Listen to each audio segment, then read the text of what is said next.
క్రీస్తునాథుని యందు ప్రియ సహోదరి సహోదరులారా, ఈనాటి సువిశేష పట్టణం కానీ మనం కానీ చూసినట్లయితే మత్తయి సువార్త 12వ అధ్యాయము 46వ వచనం నుంచి 50వ వచనం వరకు కానీ చూసినట్లయితే క్రీస్తు ప్రభు యొక్క తల్లి సోదరులు ఆయన వద్దకి వచ్చిరి. క్రీస్తు ప్రభు పరలోక రాజ్యము గురించి బోధిస్తున్నటువంటి సమయంలో అనేక మంది ఆయన చుట్టూరా ఉన్నారు. తన తల్లి తన సహోదరులు వచ్చి ఉన్నారని కొంతమంది వ్యక్తులు ఆయనకి తెలియచేయగా క్రీస్తు ప్రభు ఈ విధంగా పలుకుతున్నారు. ఏమని? దేవుని వాక్కును ఆలకించి పాటించిన వారే నా తల్లి నా సహోదరులని ప్రభువు తెలియచేస్తున్నారు. ఎవరైతే దేవుని యొక్క వాక్యమును విశ్వాసముతో ఆలకించి దేవుని చిత్తాన్ని పాటించి వారి యొక్క హృదయాల్లోకి తీసుకొని దానికి అనుకూలంగా జీవిస్తూ ఉంటారో వారు మాత్రమే నా తల్లి నా సహోదరులని నేటి పట్టణాలు తెలియచేస్తూ ఉన్నాయి. ప్రియ సహోదరి సహోదరులారా, నిజమైన కుటుంబము ఈ లోకంలో క్రీస్తు ప్రభువుకి ఉంది. యేసును చూడటానికి తన తల్లి తన సహోదరులు వచ్చారు. ఈ సన్నివేశమే మనకు ఆయన యొక్క మానవత్వాన్ని గుర్తు చేస్తూ ఉంది. ఆయనకు కుటుంబం ఉంది, దానితో ఆయనకి సంబంధము ఉంది. అయితే ఈ లోక సంబంధము కన్నా ఉన్నతమైనటువంటి గొప్పదైనటువంటి సంబంధము మరో ఒకటి ఉంది అని ప్రభువు తెలియచేస్తూ ఉన్నాడు. అందుకే ఎప్పుడైతే తన యొక్క తల్లి తన యొక్క సోదరులు ఆయనని కలుసుకోవటానికి వచ్చినప్పుడు ఆ యొక్క జన సమూహము వలన ఎక్కువ మంది ఉండటం వలన ఒత్తిడి వలన వారు ఆయనని కలుసుకొనలేకపోయి ఉన్నారు. మరి మనలో కూడా చాలామంది ప్రార్థన చేయటానికి దేవుని సన్నిధిలోకి వచ్చి ఆయనని స్తుతించటానికి ఆరాధించటానికి మనకి కూడా ఎన్నో ఆటంకాలు వస్తూ ఉంటూ ఉన్నాయి. నిజ జీవితంలో కానీ చూసినట్లయితే కుటుంబం వలన ఆటంకాలు రావచ్చును, స్నేహితుల వల్ల ఆటంకాలు రావచ్చును, లేకపోతే ఉద్యోగం అనేటువంటి ఒత్తిడి వలన ఆటంకాలు రావచ్చును, లేకపోతే చాలా రకాలమైనటువంటి ఆటంకాలు దేవుడి నుంచి మనల్ని దూరంగా చేస్తూ ఉన్నాయి. ప్రార్థనా జీవితం నుంచి మనల్ని దూరము చేస్తూ ఉన్నాయి. ఒకసారి ఆత్మ పరిశీలన చేసుకోవాలి. నా జీవితంలో దేవునితో నా సంబంధానికి ఐక్యతకి నాకు దేవునికి మధ్య అడ్డంగా ఉన్నటువంటివి ఏమిటి? నా కుటుంబమా, లేకపోతే నా స్నేహితులా, లేకపోతే నా చెడు వ్యసనాలా, లేకపోతే నా యొక్క ఉద్యోగమా, లేకపోతే ఇంకా ఏదైనా ఆటంకాలు ఉన్నాయా ఏమిటి? లేకపోతే ఈ లోక సంబంధమైనటువంటి శక్తుల, లేకపోతే ఈ లోక సంబంధమైనటువంటి బంధాల, లేకపోతే ఈ లోక సంబంధమైనటువంటి ధనము, లేకపోతే ఇంకా చెడు వ్యసనాలు, వీటిలో నాకు అడ్డంగా ఉన్నాయా లేవని ఆత్మ పరిశీలన చేసుకోవాలి. ఎప్పుడైతే మనము దేవుని యొక్క వాక్యాన్ని ప్రతిదినము ప్రతిరోజు కూడా చదువుతూ దానిలో ఉన్నటువంటి పరమార్థాన్ని మనము గ్రహిస్తూ ఉంటామో, ఆ యొక్క పరమార్థాన్ని మనం గ్రహించి దానిని దానికి అనుకూలంగా జీవిస్తూ ఉంటాము, దేవునితో ఆ క్షణమునే మనము ఐక్యము కాగలము. క్రీస్తు ఎప్పుడైతే తన యొక్క నిజమైన కుటుంబము ఎవరిదని చాలా స్పష్టంగా తెలియజేస్తున్నారు. ఈ లోకంలో నిజమైన కుటుంబం ఎవరు అని దేవుడు పలుకుతున్నారు. వాక్యంలో చూస్తూ ఉన్నాము, దేవుని వాక్కును ఆలకించి పాటించిన వారే నా తల్లి నా సహోదరులు అని క్రీస్తు ప్రభు చాలా స్పష్టముగా తెలియచేస్తూ ఉన్నారు. క్రీస్తుతో మనకు ఉన్నటువంటి సంబంధము రక్త సంబంధము కన్నా, ఈ లోక సంబంధాల కన్నా ఉన్నతమైనది మరో ఒకటి ఉన్నది.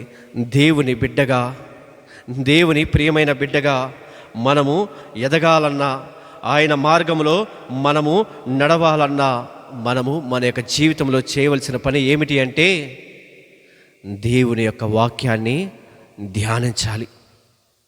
దేవుని యొక్క వాక్యములో ఉన్నటువంటి ఆ యొక్క పరమార్థాన్ని మనము గ్రహించాలి. దానిలో ఉన్నటువంటి అర్థాన్ని గ్రహించి దానికి అనుకూలంగా, దేవుని యొక్క ప్రణాళికకు అనుకూలంగా మన యొక్క జీవితాల్ని మనము మర్చుకోవాలి. ఆ విధముగా మరల్చిన తరువాతే మనము ఆయనకి ప్రియమైన బిడ్డలము అవుతుంటాము. ఆ క్షణమునే మన యొక్క జీవితం కూడా పరిపూర్ణముగా నింపబడుతూ ఉన్నది. ప్రియ సహోదరి సహోదరులారా, మరియ తల్లి, యేసు యొక్క తల్లి కూడా దేవుని యొక్క వాక్యాన్ని ఆలకించింది. ఇదిగో నేను ప్రభు దాసురాలను, నీ మాట చొప్పున నాకు జరుగునుగాక అని ఆమె చెప్పింది. ఈ వచనాలను మనకి ఉదాహరణగా ఉంటున్నాయి. అందువలనే పరిశుద్ధ మరియ యేసుకు తల్లి మాత్రమే కాదు, ఆయన మాటను విని పాటించి ఆయనకు అత్యంత సన్నిహితురాలైనటువంటి శిష్యురాలిగా మనము చూడవచ్చును. నేను దేవుని ఒక్క వాక్యాన్ని నేను శ్రద్ధగా ఆలకిస్తున్నానా? ప్రతిరోజు, ప్రతినిత్యము, ప్రతి దివ్యబలి పూజలో, ప్రతి ఆదివారం దివ్యబలి పూజలో మనం పాల్గొంటున్నాము. దివ్యబలి పూజలోకి వెళ్ళి నేను అక్కడ చెప్పేటటువంటి దేవుని యొక్క వాక్యాన్ని నేను ఆలకిస్తున్నానా? వాక్యాన్ని ఆలకించకుండా నాకు దేవునికి మధ్య ఏదైనా అడ్డుగోడ ఉందా? ఎన్నో శోధనలు వస్తుంటాయి.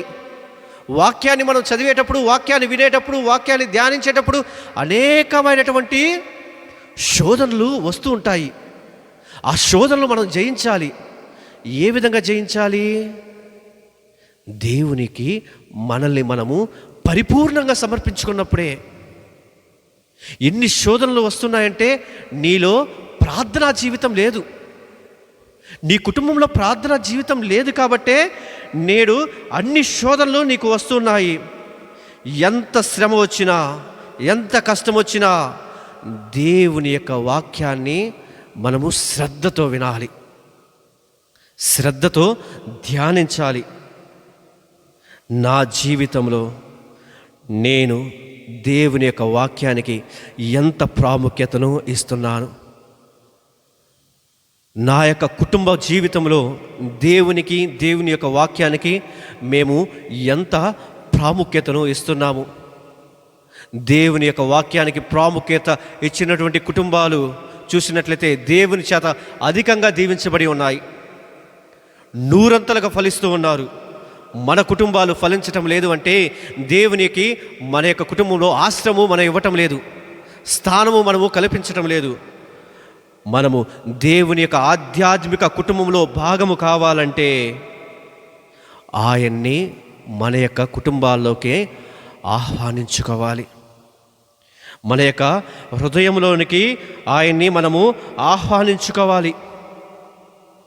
ఆయన కానీ మన యొక్క హృదయంలో కానీ, మన యొక్క కుటుంబంలో కానీ లేకపోతే మన యొక్క కుటుంబ జీవితాలన్నీ కూడా చెల్లా చెదురు అయిపోతూ ఉంటాయి. ప్రియ సహోదరి సహోదరులారా, ఏ విధంగా అయితే తల్లి మరియమ్మ గారు, ఇదిగో నేను ప్రభు దాసురాలను, నీ మాట చొప్పున నాకు జరుగునుగా కానీ వినయముతో దేవునికి తనను తాను సమర్పించుకునిందో, తనను తాను దాసురాలుగా చేసుకుందో, అదే విధముగా నేడు మనము కూడా దేవుని యొక్క వాక్యాన్ని అనుసరించడానికి మనల్ని మనము దేవునికి సమర్పించుకోవాలి. అప్పుడే మనము దేవుని యొక్క సహోదరి సహోదరులముగా పిలువబడుతుంటాము, ఒకే కుటుంబముగా ఉండగలుగుతుంటాము, ఒకే జీవితాన్ని, ఒకే సంఘాన్ని మనము ప్రోత్సహించగలుగుతూ ఉంటాము. నేను నా కథోలిక విశ్వాసాన్ని, సంఘాన్ని దేవుని యొక్క ఆధ్యాత్మిక కుటుంబంగా భావిస్తున్నానా? నా యొక్క విచారణలో ఉన్నటువంటి మా యొక్క సంఘములో ఉన్నటువంటి వారందరినీ ఆధ్యాత్మిక కుటుంబంగా నేను భావిస్తున్నానా? ఆ కుటుంబంలో నేను ఒక బాధ్యతమైనటువంటి జీవితాన్ని నేను జీవిస్తున్నానా లేదా అని ఆత్మ పరిశీలన చేసుకోవాలి. ప్రియ సహోదరి సహోదరులారా, ప్రార్థనాపూర్వకంగా ఆలోచింపచేయాలి. మనం దేవునితో మనకు ఉన్న సంబంధము కేవలము వారసత్వము కాదు, అది మన సొంత ఎంపిక. ఏదో నా తరతరము వాళ్ళు, మా తాత ముత్తాతలు ఆది క్రైస్తవుల నుంచి మేము క్రైస్తవ జీవితాన్ని జీవిస్తున్నామంటే అది భ్రమే. మనల్ని మనము దేవునికి, నేను నా సొంత జీవితాన్ని నేను దేవునికి అర్పిస్తున్నాను, నా కుటుంబ జీవితాన్ని నేను విశ్వాసంలో నడిపిస్తాను అని మనం దేవుని మాటను ఆలకించాలి. ప్రతిరోజు మనకి అన్ని విషయాలకి సమయం ఉంటుంది. ప్రతి విషయాలకి మన దగ్గర సమయం ఉంటుంది. ప్రతి విషయానికి మనము సమయాన్ని కేటాయిస్తున్నాము. దేవుని యొక్క వాక్యాన్ని చదవటానికి మన దగ్గర సమయం ఉందా? దేవుని యొక్క వాక్యాన్ని చదివిన తర్వాత దానిని ధ్యానించటానికి మన దగ్గర సమయము ఉందా? నా యొక్క వ్యక్తిగత ప్రార్థన చేసుకోవటానికి నా దగ్గర సమయము ఉందా? నా యొక్క కుటుంబ జీవితంలో కుటుంబ ప్రార్థన చేసుకోవటానికి నా దగ్గర సమయము ఉందా లేదని ఆత్మ పరిశీలన తెలుసుకోవాలి. నేడు ఈ యొక్క పవిత్రమైనటువంటి ఈ యొక్క దివ్య బలి పూజలో నా యొక్క హృదయాన్ని దేవుని యొక్క వాక్యం ప్రకారంగా జీవించటానికి నేను నా యొక్క హృదయాన్ని తెరుచుకొని ఉండాలి. దేవుని యొక్క వాక్యము కానీ మన యొక్క జీవితాలు కానీ లేకపోతే మన యొక్క జీవితము వ్యర్థమే. ప్రియ సహోదరి సహోదరులారా, దేవుని యందు మన యొక్క కుటుంబాలు ఫలించాలన్నా, ఆశీర్వదించాలన్నా, దేవుని యొక్క దీవెనలు, కరుణ, కటాక్షలు మన మీద ఉండాలి అంటే కుటుంబ సమేతంగా మనము దేవుని యొక్క వాక్యాన్ని ఆలకించుతాము, ఆయన యొక్క వాక్యానుసారము జీవించుతాము. పితా పుత్ర పవిత్ర ఆత్మ నామమున ఆమేన్.